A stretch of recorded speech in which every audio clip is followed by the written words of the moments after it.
Welcome to the interview show. This is Scott Wood, your host. Right now, I'm in an alley in the downtown Lower East Side of Vancouver. I'm standing with an artist that goes by Mozart's sister. I would love it if you could introduce yourself.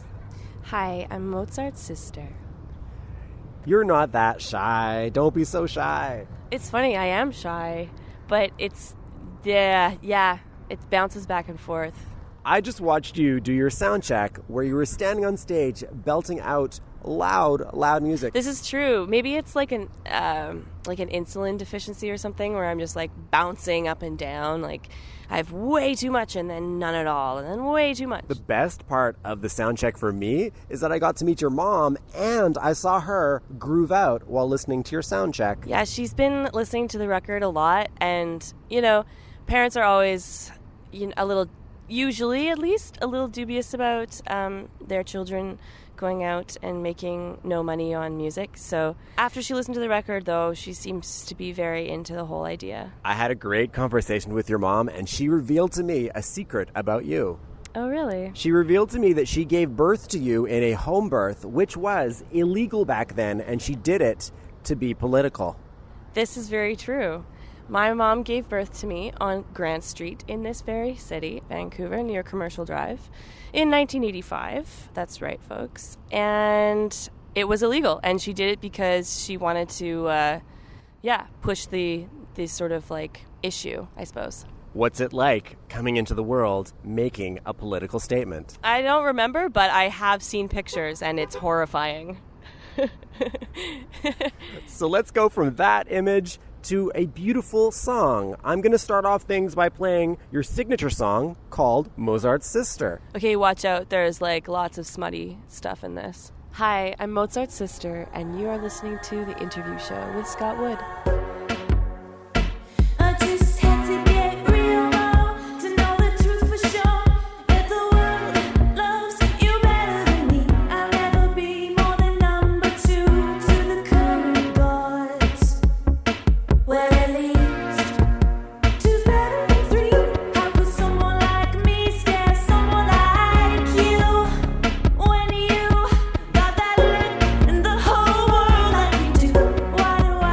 To prove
Mozart's sister, and you're listening to The Interview Show with Scott Wood. Welcome back to The Interview Show. This is Scott Wood, your host. You just heard Mozart's Sister, which is the signature song by Mozart's sister. I'm talking to, you guessed it, Mozart's sister. First of all, I want to say it's gutsy to end a song with gaga goo goo. Yeah, and poo poo. Oh, God. Well, I don't know what else to say about that. It's just poo and goo and ga and stuff. I would love you to talk a little bit about the real historical figure, Mozart's sister, and how the story may or may not have inspired you, the song, the name you've chosen to travel around under. Yeah, I guess this song came first, actually, and then the band name after. I was feeling in, like, a shitty place of like, feeling overshadowed by dudes around me, which maybe many of us have experienced, men and women and everybody else. And yeah, I decided I needed to, like, bust out of that and kind of reappropriate the character of the underdog girl and be like, you know what the heck? Just gonna be who I am and see how it goes. For people who don't know, can you quickly sum up the story of Mozart's sister? Well, she and Amadeus were children, prodigies. Their dad, like, took them around on this terrible circus act. They probably scarred them forever, and they made a lot of money when they were kids, just being, like, really good piano players. And they were both songwriters and composers and brilliant, but we never heard about Anna Maria, Ms. Mozart. Right now, you are on tour, and I was reading your Facebook and Twitter today, and you were talking about being sick. Can you describe the type of cold that you have? It is a congestion of the sinuses, which was really rough today because we were going through Merit and Hope, which is insanely high. It's been a long time since I've driven through these parts, and that is some high altitude. So I'm very plugged up because everything was going crazy in the atmosphere and then in my head. And how about talking about performing, giving a good show while sick? Because I think everybody has played air guitar and thought about how awesome it would be to do that when you feel great, but when you feel not so great, no one is really playing air guitar. Yeah, so true, right? I don't know, I've done it enough now that I just, I put it in a drawer in my brain somewhere and just give it as much as I can and try to keep breathing. And it'll probably just be evident when I'm in my 60s and look like I'm in the grave. Hi, this is Mozart's sister, and you're listening to The Interview Show with Scott Wood. Hey, I'm not this so after I met you, hey. A fear appeared inside me and grew daily. I sleep all day and I crank all night, just try to escape the fear of losing all of life.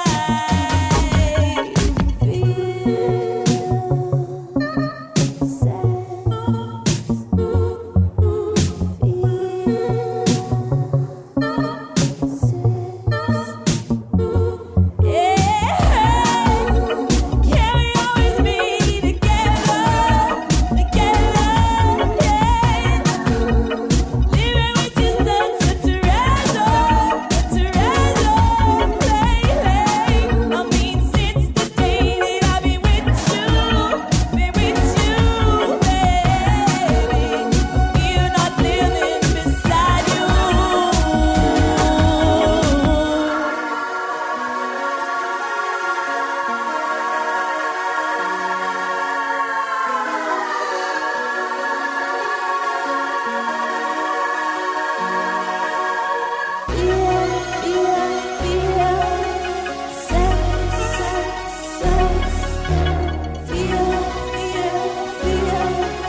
Welcome back to the interview show. This is Scott Wood, your host. You just heard Don't Leave It to Me by Mozart's sister. Yeah, this song is a song about love, and it comes from a place that I don't really agree with anymore. I used to think it was all just fear and lust, and now I don't know about that anymore. Caila, in your past, you've been a member of several bands. I would love you to just briefly describe the bands you've been in, the type of music you made, because I want to talk more about your solo work, obviously. Okay, so first band was Shapes and Sizes. That was my first band ever. We made indie rock. I was obsessed with Deerhoof for about 3 years of my life, which is beautiful. I love that band. Second band, I don't know, there were a couple in there. Miracle Fortress was sort of just like, sure, I'll learn how to play bass and play in your band for 6 months, and then it kind of changed. Third band was Think About Life, which was where I first learned how to use the computer and a sampler. And that was a really high-energy pop band with really beautiful melodies sung by beautiful man Martin Caesar. Eventually, you branched out and decided time was right to do some solo work. I would love you to talk about why the time was now. I guess I just sort of was in like a state in my life where I didn't have anything to fall back on anymore, and the band had broken up. I'd broken up with my boyfriend, and I was feeling very like fight or flight, and it sort of kickstarted me into just learning and having a bit of confidence and a bit of fearlessness to learn how to make music on the computer by myself, and finally get on with it, because it was something that was in my head and sort of gnawing at me for a few years. So, yeah, it kind of took like a bit of trauma to shake me out of a lethargy or a kind of slump, I suppose. You've talked a lot about when you first became a solo artist. It was difficult for you. Things weren't easy. I'd love you to take a song on the record, talk about a particular challenge or fear you overcame, and I'll play that song in the background while you talk. Well, that's great, because I was going to mention a song called Salty Tear, which I wrote after I'd sort of been cast out on my own, breaking up from my boyfriend I'd lived with and was very in love with for many years, and didn't have a band. I moved in with an almost stranger who's grown to be probably a partner for life, a dearly beloved friend named Rachel. Don't lock yourself away. These nasty feelings will leave you with time. But moping has its merits, so go ahead. I wrote this song for us because I wanted us to feel okay in our own sadness and our own emotions. That's so fucking girly. Oh my god. So I wrote this song to just sort of feel like a bit of a dance song for depression, for coping with that and feeling a bit of camaraderie within that. I think that we, as girls, sometimes get really afraid of being too moody or too wild or crazy, or, because we're always afraid somewhere in the back of our minds that we're going to be cast out of society and burned at the stake. So it was a little bit of that going on. Like, hey, it's okay. We can just be the freaks we are, and we can cry if we want to. All right, I think that it's time for another song, and guess what? I'm going to play Enjoy. That's off your record Being. So I would love you to tease the listeners. What are they going to get when they hear this song? Ooh, this is a song all about being angry at somebody and just sort of making light of it, if possible. Hi, I'm Mozart's sister, and you are listening to The Interview Show with Scott Wood. The little creep you put in me that I imply when the pressure gets too deep. I heard that some man was out for my blood. Could I pay him what it's worth with a life spent in the mud?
Welcome back to the interview show. This is Scott Wood, your host. You just heard Enjoy, that's off the record, Being by Mozart's sister. I've got Caila, who is Mozart's sister, sitting beside me in a parking lot. I would love it if you could tell me a little bit about this song. Which song? We are in a parking lot right now, getting interrupted by people who need to know how much the parking is, but neither of us drove here. No, I'm a foot girl. I like feet. Actually, that's not true. Don't take that as a fetish thing. I'm not that into feet. Oh, the song Enjoy. All right. Enjoy, I wrote, it was actually one of the last songs I wrote for the record, and it was an additional one that I added in after I thought I'd finished the complete track list of the record. So, yeah, it kind of came from just, I don't know if I can articulate it well. A feeling of frustration towards the making of the record, actually, and how it had sort of turned into this like thing that I felt was being really judged too early, and I felt kind of self-protective of myself, and I was like, I want to write this little like punchy song about, I don't know, backing off. You've said that one of the important things about being a solo artist is making decisions and sticking with them, even if somebody doesn't necessarily agree that's the best decision for you. I'd love you to talk about a decision that you've made where you've stuck to your guns and you were right. Well, I started out just playing solo, and I played with a bass and a loop pedal, and that was it. And that was horrifying and sounded really bad. But it had its charm for a month or two.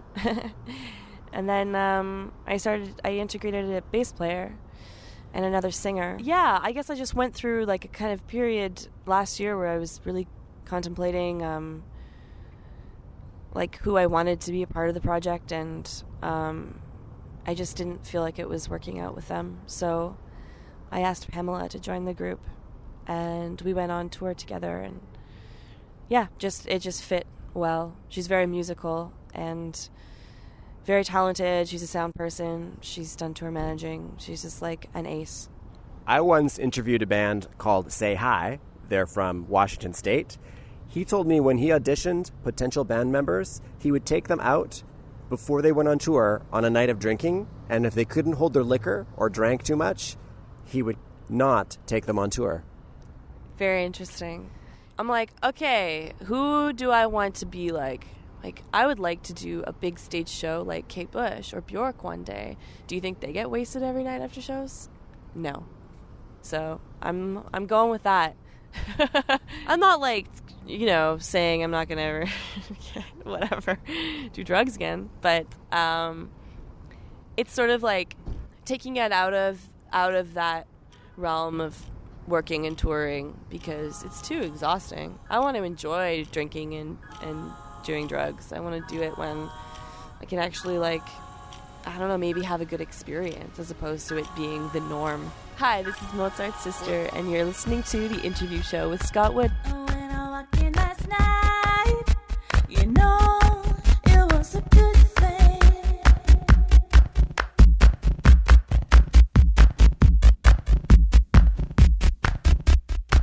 I like being alone, alright, but life had something else in store for me.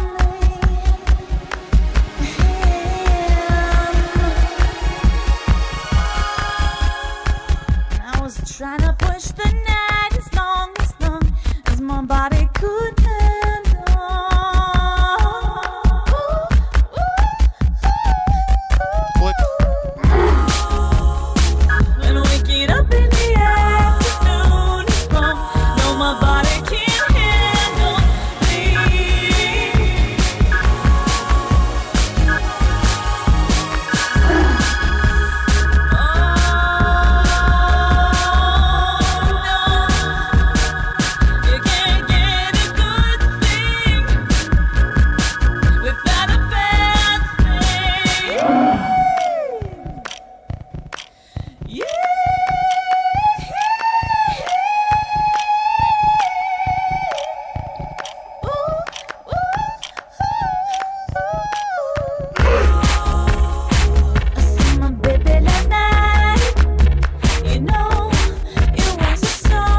Welcome back to the interview show. This is Scott Wood, your host. You just heard Good Thing, Bad Thing, off the record Being by Mozart's Sister. I am in a parking lot with Mozart's Sister right now as the sun slowly goes down. I'd love it if you could talk a bit more about this track. Good Thing, Bad Thing. I wrote it when I was walking. I do a lot of that, writing entire songs with lyrics all in one walking session. Do you sing the song while you walk? Yeah, generally, but I'm still a little shy, so I'll like kind of mumble when people walk by. That's so lame. It's either that or you just sort of balls out, look a little bit crazy, and I don't need to do that. I do that enough. Says the woman who has bright green hair. Yeah, it's awesome with bright green hair. Life is great. Every little kid just like looks at you and you're like, hey. All right, Mozart's Sister, thank you for spending some time with me this evening. I really appreciate that. You should probably get back to your mom because she's waiting for you with some delightful mooncakes. That's right. I'm hungry. So, at the end of the show, I would love you to pick your favorite Mozart's Sister track for me to play for the audience as we end the show. Okay, I will then choose... what's it called? I forgot the name of it. It's called A Move. Oh, God. Okay, I'm losing it. A Move. Please play it.